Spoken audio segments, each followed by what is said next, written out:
తీర్పు ఈ రోజే మనము మారు మనసు పొంది మన పాపాలు ఏం చేయాలట? విడిచిపెట్టాలి, లేక ఒప్పుకోవాలి. ఒప్పుకొని వాళ్ళని ఏం చేయాలట? విడిచిపెట్టాలి. ఈ రోజు మనం ఒప్పుకుంటున్నాం, మంచిదే, కానీ విడిచిపెట్టలేకపోతున్నాం.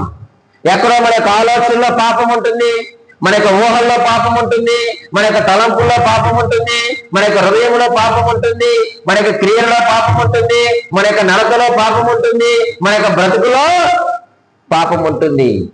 అన్ని విషయాలు ఇంకా పాపము రాజ్యమేలుగా ఉంది. ఒప్పుకుంటున్నాము కానీ మనం వాటిని ఏం చేయలేకపోతున్నాం?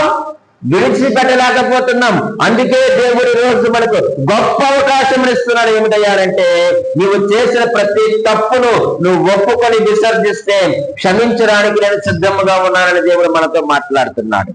నీ బాధ్యతగా ఆ పాప మార్గాన్ని విడిచిపెట్టాయి, ఆ పాపపు లోకాన్ని విడిచిపెట్టేసి, ఆ యొక్క నిర్జీవితాన్ని విడిచిపెట్టేసి మనం ఆయన యొద్దకు రావాల్సిన వారిగా ఉన్నాం. ఎందుకనంటే అదే వచనములో ఒక గొప్ప హెచ్చరిక కూడా మనకుంది.